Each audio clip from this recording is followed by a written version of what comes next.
These guys you see here are some of the most successful fish farmers you will see in Nigeria today.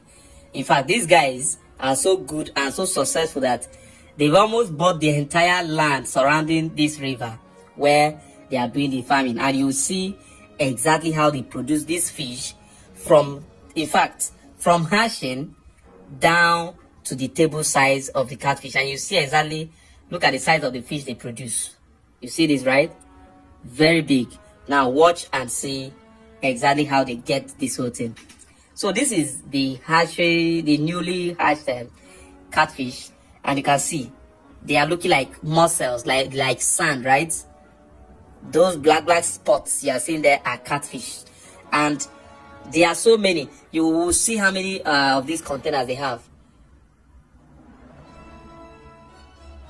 Now, one of the most technical aspects of this hatching is that after hatching, how to sustain this fish until they begin to get to juvenile stage and all of that, fingerlings, is one of the most critical aspects of fish farming. And that is why a lot of people avoid this stage. They actually just buy the juvenile or the fingerlings and they train. So these guys does theirs from scratch. And these guys are quite genius in it. So from that stage, this is the next stage.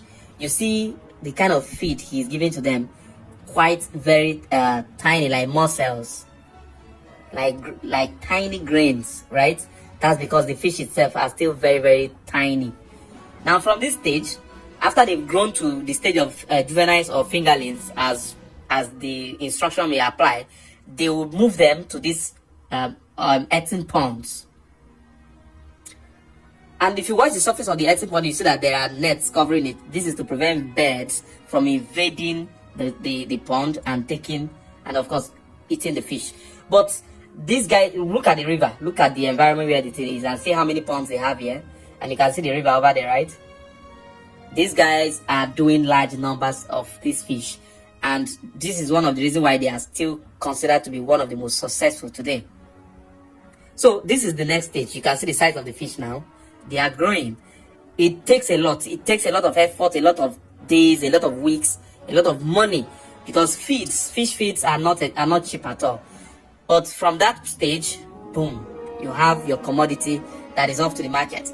The good news is this: the moment your goods are ready to go to the market, customers are already waiting for you, and that's the interesting thing about the business. Now, like I said earlier, this stage here, which is training the fish, the ones that are newly hatched, to become real fish, is one of the most difficult aspects of the business. And that is why a lot of people avoid all this stage and they go direct to the stage of the fingerlings, the juveniles, the ones that they can actually throw into the pond directly, the normal pond directly.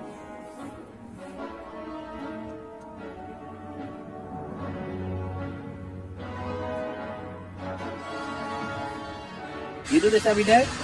Yeah. Why? Because I love it. Some of the advantages of doing your ponds, the earthen ponds. Number one, it is relatively cheaper. Number two, you tend not to, if you also apply the mixture method, whereby you put the sand on the basis and all of that, you basically don't need to change water too often. And then when you have your pond close to the river like these people do, then you have more advantage, because you probably just need to, pump the water into the river and then pump in fresh one into the ponds, maybe within the intervals as prescribed.